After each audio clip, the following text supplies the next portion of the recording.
عورت بنی اسرائیل میں رہتی تھی جو بہت بدکار تھی۔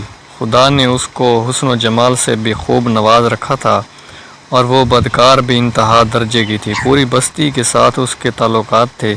وہ اتنی مالدار ہو گئی کہ اس نے اپنے لیے بڑا محل بنوا لیا تھا اور ایک تخت بنوایا جس پر وہ بن سنور کر ملکہ کی طرح بیٹھتی تھی، اور اس کے ساتھ غلط تعلق رکھنے والے پورے شہر کے امراء تھے۔ اس کی زندگی ایسے ہی گزر رہی تھی۔ ایک مرتبہ کیا ہوا کہ وہ اپنے گھر کا دروازہ کھول کر تخت پر بیٹھی تھی کہ قریب کسی اور بستی کا نوجوان تھا جو بہت نیک تھا، عبادت گزار تھا۔ وہ ادھر سے گزرا اور گزرتے ہوئے اچانک اس کی نظر اٹھی تو اس عورت پر جا پڑی، اور اس عورت کی ایسی تصویر اس کے دل میں چھپ گئی کہ وہ آگے تو چلا گیا مگر اس کا دھیان ادھر ہی بھٹک گیا۔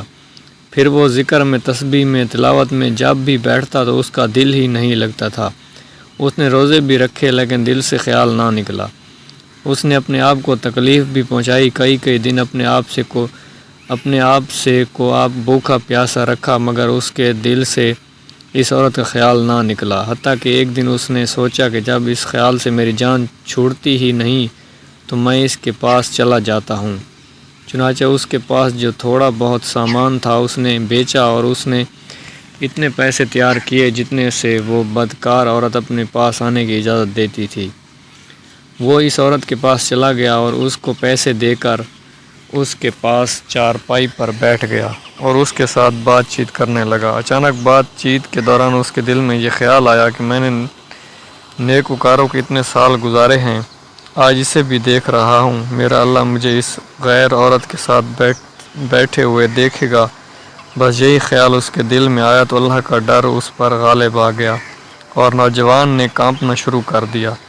عورت اس سے پوچھنے لگی کہ تم کانپ کیوں رہے ہو، تمہارا چہرہ پیلا کیوں ہو گیا ہے؟ اس نے کہا کہ بس میری طبیعت ٹھیک نہیں۔ عورت نے کہا کہ پھر تم جس مقصد کے لیے آئے ہو وہ مقصد پورا کرو اور چلے جاؤ۔ نوجوان نے کہا نہیں۔ وہ بڑے حیران ہوئی کہ آج تک میں نے زندگی میں کوئی ایسا مرد نہیں دیکھا جو میرے قریب اس طرح چارپائی پر آ کر بیٹھے اور برائی کیے بغیر چلا جائے۔ یہ نوجوان کیسا ہے؟ مگر نوجوان نے کہا اچھا میں چلتا ہوں۔ اس عورت نے کہا کہ تم کون ہو، کیا ہو؟ تو جوان نے بتایا کہ میں اس نام کا بندہ ہوں اور فلاں بستی میں رہتا ہوں، اور میرے دل میں یہ خیال آ رہا ہے کہ میں نے اتنی عمر مسلح پر بیٹھ کر گزاری، آج میرا اللہ مجھے تیرے ساتھ بیٹھے ہوئے بھی تو دیکھ رہا ہوگا۔ بس اس کے بعد اس نوجوان کی آنکھوں میں آنسو آ گئے اور وہ چل پڑا۔ چنانچہ عورت کے دل میں خیال آیا کہ یہ کنوارا نوجوان اللہ سے اتنا ڈرتا ہے جبکہ اس نے گناہ بھی نہیں کیا، اور میں تو سارا دن اور ساری رات گناہوں میں ڈوبی رہتی ہوں، میں تو خدا سے ڈرتی ہی نہیں۔ اس کے دل میں شرمندگی پیدا ہوئی اور ندامت ہونے لگی کہ اب کیا کروں۔ دل میں خیال آیا چلتی ہوں اور حضرت موسیٰ علیہ السلام سے پوچھتی ہوں کہ کیا میرے لیے بھی توبہ کی کوئی صورت بنتی ہے؟ وہ اپنے گھر سے نکل پڑی۔ اب اس کو بستی کا ایک بندہ پہچانتا تھا، وہ ایسی نامی گرامی عورت تھی۔ وہ چلی گئی اور جا کر حضرت موسیٰ علیہ السلام کو جو دیکھا تو وہ اس وقت بنی اسرائیل کے لوگوں کو نصیحت فرما رہے تھے۔ عورت نے کسی آدمی کے ذریعے پیغام بھیجا کہ حضرت موسیٰ علیہ السلام سے جا کر کہو کہ میں آپ سے ملنا چاہتی ہوں۔ اب جس کو پیغام دیا وہ بھی بیوقوف تھا۔ اس خدا کے بندے نے سیدھا جا کر سب کے سامنے کہہ دیا کہ حضرت آپ سے فلاں عورت ملنے آئی ہے۔ حضرت موسیٰ علیہ السلام نے نام سنا تھا۔ آپ کو بہت جلال آیا کہ لوگ کیا سوچتے ہوں گے کہ ایسی عورت ان سے ملنے کے لیے آئی ہے، ان کا کیا تعلق ہے اس سے؟ حضرت موسیٰ علیہ السلام نے غصے میں کہہ دیا کہ اس سے کہو چلی جائے، میں اس سے نہیں ملنا چاہتا۔ اس بیوقوف نے آ کر کہا کہ میں نے بات کہی تو حضرت موسیٰ علیہ السلام بڑے ناراض ہوئے، وہ تو بڑے خفا ہوئے، تم سے پہلے اللہ ناراض تھا اور اب اللہ کے نبی بھی مجھ سے بات نہیں کرنا چاہتے، میرے لیے تو اب دنیا میں کوئی ٹھکانہ نہیں۔ وہ عورت بڑے اداس اور بوجھل قدموں کے ساتھ وہاں سے واپس آئی اور اس سے سمجھ نہیں آ رہی تھی کہ وہ کیا کرے۔ اب وہ حیران تھی کہ اللہ کے نبی نے بھی مجھ سے بات نہیں کی۔ وہ وہاں سے واپس آئی، کیا میں اتنی گری ہوئی ہوں کہ وہ بات کرنا بھی نہیں چاہتے؟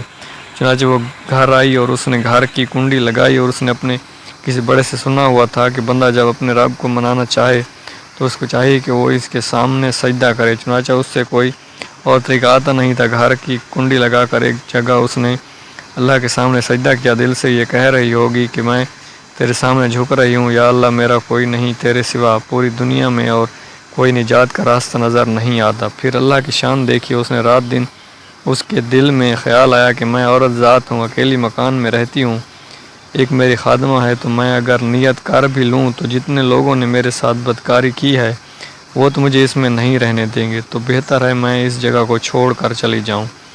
اس نے فیصلہ کر لیا کہ میں یہاں سے چلی جاتی ہوں۔ اس نے اپنے آپ کو ایک سادہ سے کپڑے میں لپیٹا تھا کہ کوئی کپڑوں کو اور حسن و جمال کو نہ دیکھے کہ یہ کون جا رہی ہے۔ پھر اس عورت نے سوچا عورت ذات ہوں، کہاں جاؤں؟ دل میں خیال آیا کہ وہ جب نوجوان تھا جس کے دل میں اللہ کا اتنا خوف تھا کہ وہ اللہ کے ڈر سے کانپ رہا تھا، اس بندے کے پاس چلی جاؤں، کیوں نہ میں اس کی خادمہ بن کر رہ جاؤں، ممکن ہے کہ وہ مجھے نکاح میں ہی قبول کر لے۔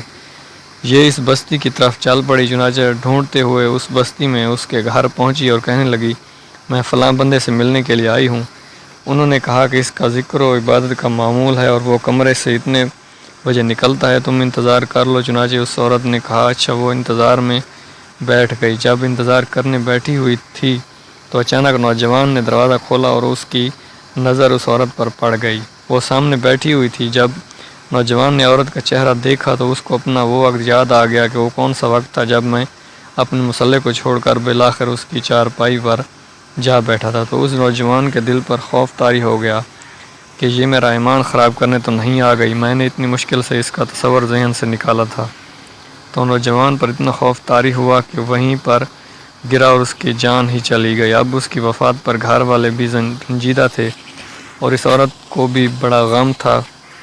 خیر 3 دن کے بعد اس عورت نے اس کے گھر والوں کو بتایا کہ میں نے اس نیت سے آئی تھی کہ انہوں نے کہا کہ اس کا ایک بھائی ہے، اگر تم مناسب سمجھو تو ہم اس سے پوچھ لیتے ہیں، اگر وہ تمہارے ساتھ نکاح کر لے تو تم اس سے نکاح کر لو۔ اس نے کہا ٹھیک ہے۔ جب بھائی سے پتہ کیا تو اس نے کہا ٹھیک ہے، اگر پہلے یہ ایسی عورت رہی ہے اور اب توبہ کی نیت کر چکی ہے تو میں اس کو اپنے نکاح میں قبول کر لوں گا۔ چنانچہ اس عورت کا اس کے بھائی کے ساتھ نکاح ہوا اور اس عورت کو اللہ تعالیٰ نے 7 بیٹے عطا فرمائے اور وہ 7 بیٹے بنی اسرائیل کے اولیاء میں سے گزرے۔ ایسی بدکار عورت بھی اگر توبہ کرتی ہے تو اللہ تعالیٰ اسے 7 ولیوں کی ماں بنا دیتے ہیں۔ وہ مولا کتنا کریم ہے۔